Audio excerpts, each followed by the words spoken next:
Hello, and welcome to Talk D93, Community Consolidated School District 93's podcast, hosted by me, Superintendent Dr. David Hill. In it, I sit down from time to time with key figures who impact our district to have discussions about specific CCSD93 programs, services, roles, events, history, and more. Today is the first in a series of podcasts about school safety in CCSD93. While we're tasked with educating our community's children, our first and foremost priority is the safety of students, staff, and everyone within our buildings. And today we're talking about just that, building safety. This includes the ways our schools are designed, our relationships with our community's first responders, and the procedures, protocols, and drills we have in place. I'm pleased to be joined today by Mrs. Joy Sebastian, who previously served as Western Trails Principal and now is CCSD93's Human Resources Generalist in charge of leading our district-wide crisis committee. She's a wealth of knowledge on this topic. Welcome, Mrs. Sebastian. Thank you, Dr. Hill. I'm very pleased to be here and talk with you today about school safety. It's nice to have you here. So we'll sort of bounce around the areas I mentioned a moment ago. Let's start with our building layout and entrance procedures.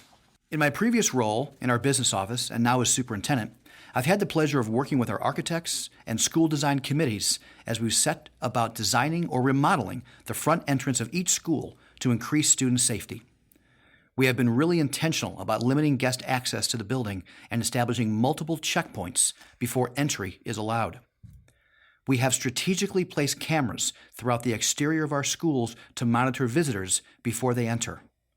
Of course, all external doors are kept closed and locked, and guests must enter through the school's main entrance. They're required to state their name and purpose of visit through an intercom and video system that feeds either to a security guard or to the office, depending on the building and its layout.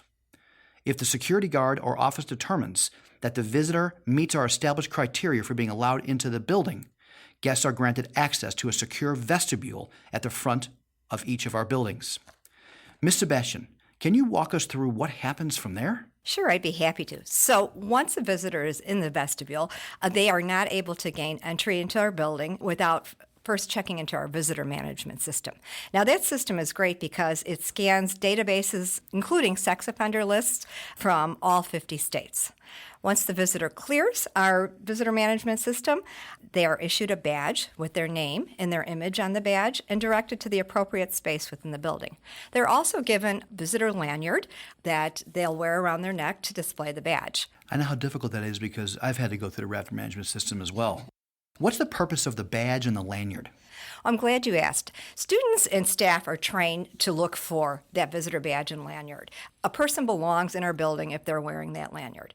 If they don't see that lanyard and visitor badge, if it's a teacher and they're able to, they'll escort that visitor back to the main office. If not, they'll call the main office to have an administrator come and find the visitor and escort them back to make sure they're checked in. Students will do the same. They'll talk to their teacher and say, I see someone in the building, they're not wearing a lanyard. I've seen that happen often, which is great that they're trained to do that. And then we will go and get them and make sure that they've checked in. Right, that's good to know that our students and our staff are looking to make sure everyone has a lanyard on. So we've covered building layout. Can you give me a bit more about how we prepare our students and staff for potential emergency situations? Absolutely. So even every day in the building, we always make sure that our classroom doors are closed and the windows are closed and we're keeping our students safe. But in addition to that, we have several measures. We have a district crisis committee. We meet on a regular basis and all the building administrators come to that. We talk about drills, different plans, procedures, potential cases and scenarios. What should we do if this would happen? And then in addition to the district level committee, we also have building level crisis committees in all of our schools. So there's a group of administrators and teachers that serve on that committee to talk about the same types of things.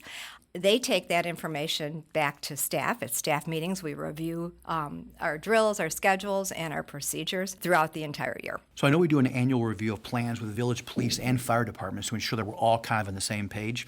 Can you tell me a little bit more about some of the plans or drills without giving out any confidential information that we want to keep to ourselves? Oh, of course. Well, you're right. We do every year at the beginning of the school year, we get together, building administrators and representatives from our village police departments and fire departments get together, and we look at our plans. They review our plans, go over them. They look for any gaps or any changes that might be made, and they give us suggestions. And from there, if there's any way we can improve them, we adopt that information and those suggestions from our first responders. Excellent. Anything else? I'm sorry. No, that's okay. And then we also we have various drills and plans that we practice. We do that on a regular basis every year. Our students are used to it. Our teachers are used to it. Some of the drills are like the evacuation drill, let's say for a fire. Where students know how to quickly exit the building and get outside. We take attendance. We make sure that we accounted for everybody. We don't want to ever leave anyone in the building.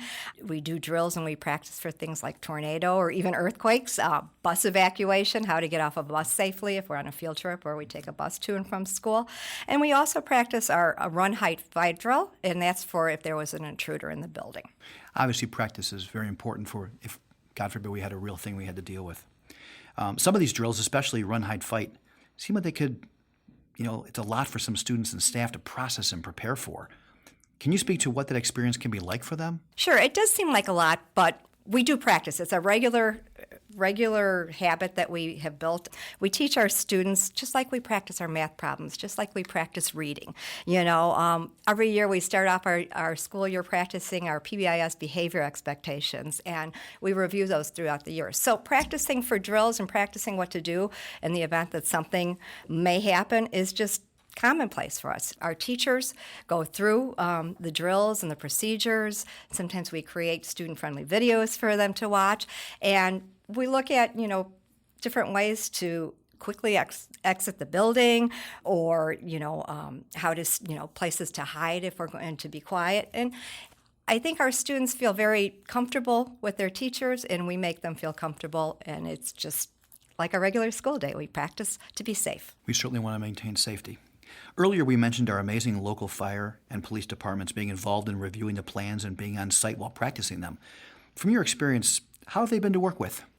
They've been wonderful. They've given us some great suggestions. They come out. We invite them every year in the fall to come out and observe us practicing our run, hide, fight drills as well as our fire evacuation drills.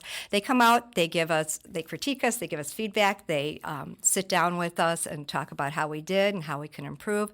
I had the privilege of being invited to Elsie Johnson School by the Hanover Park Police Department, and I was able to walk the school with one of our Hanover Park police officers, and she was so impressed by our students. They did such an outstanding job. They were quiet, all the doors were locked, there was really no negative feedback that we got. Hanover Park does these walkthroughs in 3 different school districts, and they said by far we were the most prepared, and our students did a fantastic job. So it just goes to show you that we are preparing our students. They know what to do, and it's kind of second nature. So I was very proud of them. That's wonderful to hear. We certainly are grateful for our terrific and collaborative partnerships with our local fire and police departments. And I'm so very appreciative that you have taken the time to help talk through building safety with me for our listeners. Thank you very much for joining me, Ms. Sebastian. Thank you very much for having me. Talk D93 listeners, please subscribe to Talk D93 on Apple Podcasts, Google Play, Spotify, or wherever you find your podcasts. And don't miss a thing from CCS93 by following us on Twitter, Instagram, Facebook, and YouTube. You can also find me on Twitter at drhilld93. Join us next time for more from CCSD93. Thank you.